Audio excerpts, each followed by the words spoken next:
Have we found Luke's eyewitness? Now, if you know anything about me, you know that I'm a bit of a skeptic that the Gospels were actually eyewitness accounts. But there is one Gospel writer who may be drawing on an eyewitness, and I actually think that there is pretty good evidence for it. The Gospel writer is Luke, and the eyewitness could be Josephus.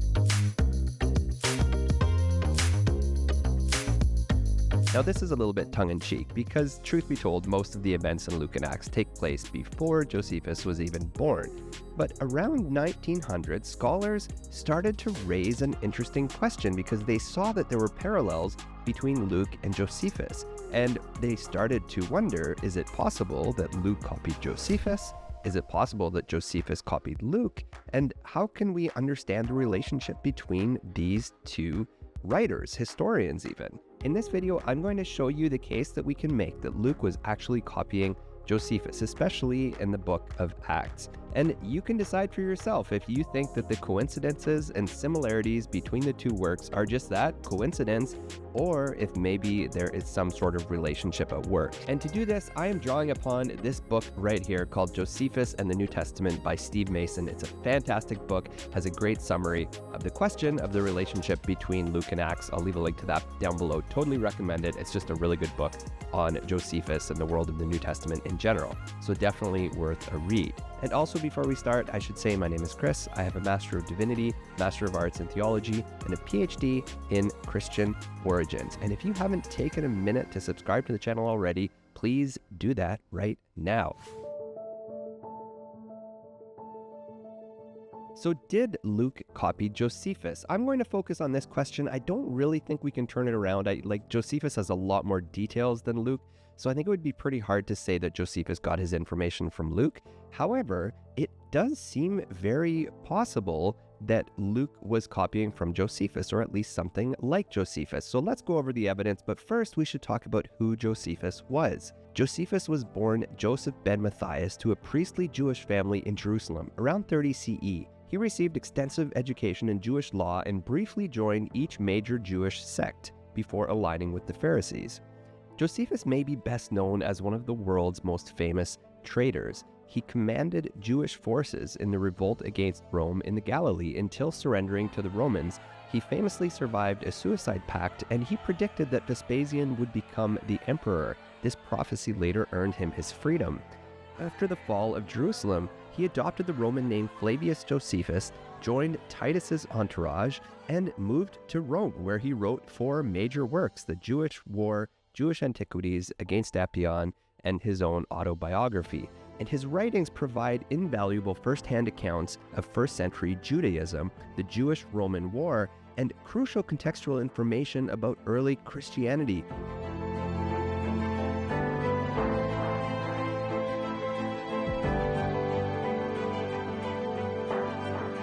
And maybe, just maybe, they also served as a source for Luke and Acts. So what do we know about how Luke uses sources? We obviously know that the Gospel of Luke is based in some part on the Gospel of Mark, that Luke took a lot of Mark and adopted it.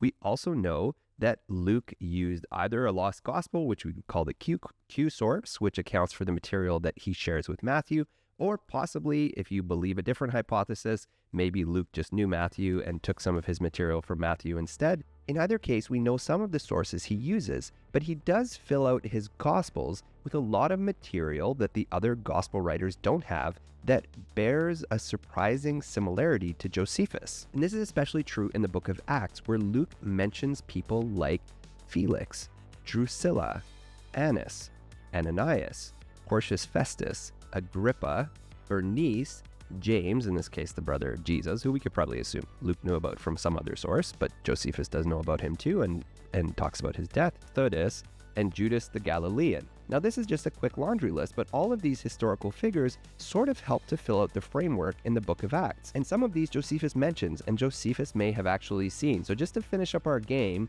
of whether Josephus was an eyewitness, Josephus could have known about or seen Theudas. He'd be pretty young. Josephus could have known about the famine under Claudius. Josephus could have witnessed James' execution. He could have witnessed the procuratorship of Felix.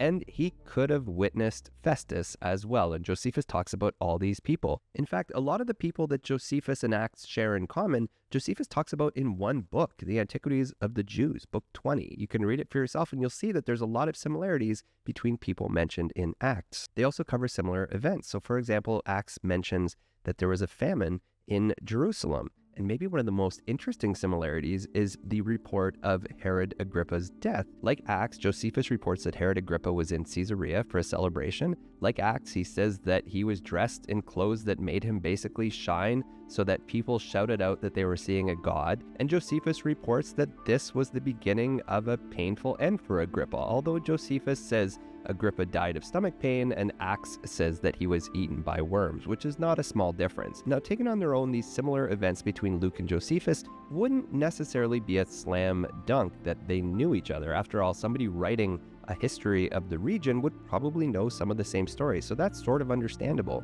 But there are 4 things in particular we can look at that kind of help us make the case that maybe Luke knew Josephus. So let's look at those 4 now, and we're going to start with the census under Quirinius. So in 4 BC, Herod the Great died, and his kingdom was divided among his 3 sons. Now apparently one of the sons, Herod Archelaus, was such an idiot that the Romans got rid of him and they made Judea a Roman province. And in his place, they brought in a new governor to govern the whole province. The governor's name was Quirinius. And one of the first things Quirinius did was set up a taxation census to count all of the people in Judea and Samaria and to collect tax revenues from them for the first time. Now for Josephus, this is a vital moment where the seeds of rebellion that would lead to kind of a whole 60 some years of fighting until the fall of the temple, including, Josephus was a general in this war, as I mentioned at the beginning. Josephus basically says this is where the seeds of this started, that when the Romans started trying to tax people in Judea, it started this kind of string of rebellions and uprising and rebel leaders, and that sounds like Star Trek or Star Wars, but all of these people who stood up to fight against the Romans because of the taxation. One in particular that we'll talk about in a second. Now, if you read the Gospel of Luke, you'll notice that it also starts with a census under Quirinius, and Luke's beginning is famously messed up because Luke tries to say that Jesus was born in the time of Herod the Great and in the time of Quirinius, which is not actually possible because those 2 people lived 10 years apart, and remember there was Herod's son Archelaus who ruled in between Herod the Great and Quirinius. But putting all that aside for a minute, Luke does use the taxation by Quirinius to kind of frame some of the things he wants to argue. He uses it as the way to get Joseph and Mary to Bethlehem because Joseph has to go there to be taxed. Now, if you actually stop and think about this, Joseph is apparently taxed because he's of the house and lineage of David, which would be like tracing your ancestors back 1,000 years. That's kind of a ridiculous expectation that anybody could do that. And we don't have any records of this worldwide census, which is kind of what Luke likes to imagine. So there are serious historical problems in how Luke uses this data, but Luke does use this census as a way to get Mary and Joseph to Bethlehem and to frame his gospel. The census of Quirinius provides credibility, and maybe, just maybe, and this one is the loosest, maybe this one was taken from Josephus. But let's go into something that's a little more, I think, conclusive or a little more interesting. In Acts chapter 5, Luke reports this famous rabbi named Gamaliel who stands up to sort of give this famous speech about Christianity. And Gamaliel basically says, if this movement is from God, it's going to be successful. Why stand against it? If it's not from God, it's going to fail. And to illustrate the point he's making, Luke has Gamaliel talk about 2 famous rebels in his speech, as if to say there were already these rebels that have, stood up and were overthrown. So if Jesus is going to be a legitimate rebel, then he's going to succeed. And if not, if this Jesus movement is just kind of another rebel-led, I sound like really do hear Star Wars here, but if this Jesus movement is just another sort of rebellion led by one of these figures, it's going to fall just as the people before have. And Gamaliel mentions 2 specific people in his speech. The first he mentions is a guy named Theudas, and the second he mentions is a guy named Judas. Now, Luke gets these people completely backwards. So Theudas actually lived after Gamaliel. He led a rebellion from about 44 to 46, and Gamaliel says after Theudas came Judas the Galilean, and Judas actually lived a long time before Theudas, so now actually Gamaliel could actually remember this character. So Luke has these 2 historical moments, and they're totally messed up. Gamaliel talks about something in the future, the rebellion of Theudas, and he talks about something way in the past that he says came after Theudas, which is the rebellion of Judas. Now, on its own, this just could imply that Luke is a really bad historian, but we actually have some reason to believe that Luke is actually using Josephus for this information, and that's why he gets it completely messed up. And here's the argument. So Josephus reports that there was a certain Galilean whose name was Judas, who prevailed with his countrymen to revolt and said they were cowards if they would endure to pay a tax to the Romans and would after God submit to mortal men as their lords. This man was a teacher of a peculiar sect of his own and was not at all like the rest of those their leaders. And then in Antiquities he says, yet there was one Judas, a Galilean, of a city whose name was Gamaliel, who taking with him Sadok, a Pharisee, became zealous to draw them to a revolt, who both said that this taxation was no better than an introduction to slavery. So there's Judas the Galilean, revolting against the tax under Quirinius. But what about this Theudas guy? So Josephus reports that Theudas was a rebel during the time of Cuspius Fadus. So here's what Josephus says. While Cuspius Fadus was procurator of Judea, a charlatan named Theudas persuaded many people to follow him to the Jordan River. He claimed he was a prophet, and he could command the river to divide so they would walk across. Fadus sent a troop of horsemen who slaughtered most of them. They also took Theudas alive, cut off his head, and carried it to Jerusalem. Nice. So from these two characters in Josephus, we actually get the context for Gamaliel's speech in Luke. We actually know who he's talking about when he says Theudas and Judas, Theudas and Judas, even though he gets them mixed up. But there's something even more interesting, because I already told you that Luke mixed up the order of the two rebels. He puts, remember, Theudas before Judas, even though at the time of Gamaliel, Theudas hadn't even had his rebellion yet. But this makes some sense when we look at Josephus, because in Josephus, in Antiquities of the Jews, book 20, Josephus talks about Theudas in book 20, verse 97.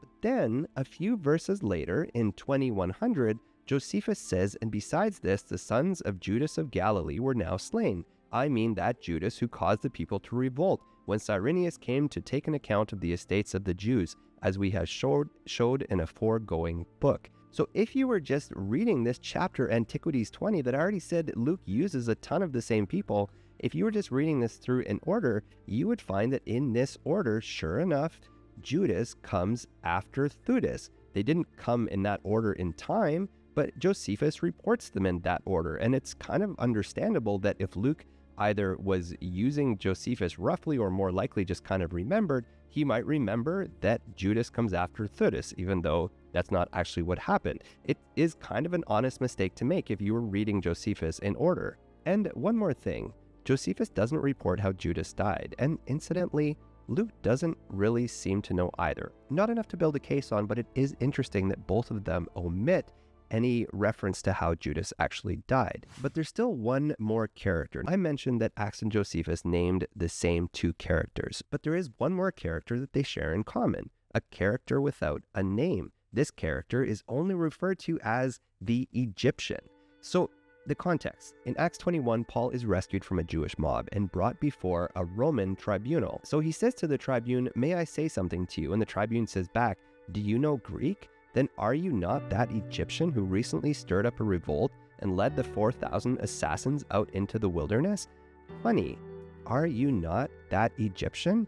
We actually know who this Egyptian is because Josephus talks about somebody who is an Egyptian. And just like in Acts, Josephus doesn't use the name for this person. He just calls him the Egyptian. Now in Antiquities, that same book, book 20, Josephus talks about how this Egyptian kind of led a rebellion, and he promised his followers that the walls of Jerusalem would fall miraculously. There was an Egyptian false prophet that did the Jews more mischief than the former, for he was a cheat and pretended to be a prophet also, and got together 30,000 men that were deluded by him, and these he led them round about from the wilderness to the mount which was called the Mount of Olives, and was ready to break into Jerusalem by force from that place, but Felix prevented his attempt, and then we kind of have his downfall. Now, of course, as I already mentioned, in Antiquities we get this thing that the Egyptian apparently promised his followers that the walls were going to fall down. So is this one other piece of evidence that suggests that Luke might have been using Josephus as a source? Remember, in Luke we have this speech reported that says, are you not the Egyptian who recently stirred up a revolt and led the 4,000 assassins out into the wilderness? Interestingly, in Acts, Luke actually doesn't use the word assassins. He uses the word Sicarii, which is actually a Roman word. And I need to do a quick little sidebar to explain what this is. There was a famous category of assassin around this time during the Jewish rebellion against Rome. And they would hold these short daggers and they would famously kind of sneak around with them under their coats. And then at opportune times, they would take them out and assassinate people. So a sica is a Latin word for a dagger. And the Sicarii were the people who snuck around, the Jews who snuck around killing people with daggers, basically assassinating people. And Luke actually uses this word in Greek. He says that the Egyptians were leading a group of Sicarii, of Jewish assassins. So there are actually several similarities with the story of the Egyptian. First of all, like in Josephus, Luke only knows him as the Egyptian. He's not John the Egyptian, he's just the Egyptian. That's all Luke apparently knows about him. Secondly, Luke says that the Egyptian leads a group of Sicarii, which is not exactly in Josephus. But in Josephus, Josephus has just finished talking about a group of Sicarii, and then Josephus turns to talk about the Egyptian. So it stands to reason that Luke could have been drawing on this story and kind of getting some of the details a little bit mixed up to think that the Egyptian was a leader of the Sicarii. An honest mistake for somebody who either wasn't reading too carefully or who was maybe just recalling Josephus from memory. And in fact, as Steve Mason points out in the book I showed you, Sicarii is a Latin word. It's really hard to imagine a group in Palestine fighting against the Romans calling themselves the Sicarii. This is actually an outsider term, and this is the term that Luke chooses to use. He uses the same word as Josephus, the Sicarii. And finally, just like in Josephus, Luke has the Egyptian leading men out into the desert. Now this is kind of vague, and I know that there's not a perfect lineup here. Josephus has the Egyptian leading his followers back to attack the Mount of Olives. But there is quite a similarity that he goes out into the desert before attacking the Mount of Olives. So much so that in Luke, when the Roman tribune asks, "Are you the Egyptian who led those Sicarii out into the desert?" we could kind of understand where Luke might be getting this from. And then finally, and most importantly, Josephus has the Egyptian escape. So we need the Egyptian to escape at the end of this story for the Roman tribune to think, geez, Paul must be the Egyptian. Come back. This is the Egyptian standing in front of me. Presumably, if he escaped, maybe he's still kicking around and Paul could be the Egyptian. Of course, we find out that he's not. So that's the greatest strength of the argument that Luke might have been using Josephus. He names the same three people. He uses the same Jewish leaders. He uses the same Roman leaders. There's some crossover with details like the death of Agrippa or the famine. So much so that Luke has basically woven the details that he could have gotten from Josephus into a framework that helps us understand the origins and expansion of Christianity within that context. But there are a couple weaknesses to this theory too. First of all, the details are not identical. If we could imagine Luke sitting with Josephus in front of him and copying it, it would be really hard to imagine why Luke messes up some of the details so badly or tells different stories like Agrippa being eaten by worms, or did the Egyptian have 4,000 men or 30,000 men? These are small details, but it's still hard to understand how Luke could make these mistakes if he was sitting with Josephus in front of him. And that's why there's probably two explanations for this.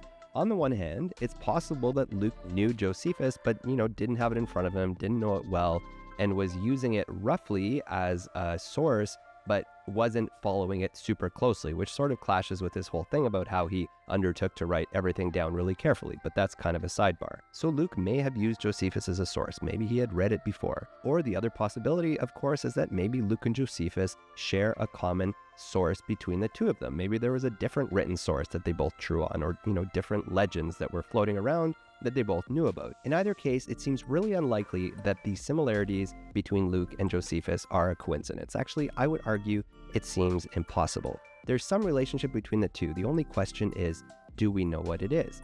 But we have the fun thing that I can say that if in fact Luke did copy from Josephus, then that may have been Luke's one and only eyewitness account to some of the details that he preserves. As always, I hope this video was interesting to you. I hope you were able to follow it. Do comment below. Let me know what you think of it. Love to know what you think. If you haven't yet, subscribe to the channel. I talk about all things early Christianity and some stuff about modern Christianity thrown in. And I also do have a website and an email list. You can sign up to get updates on what's going on with me. But for now, That's it. Thank you so much for taking the time to be here, and I will see you next time.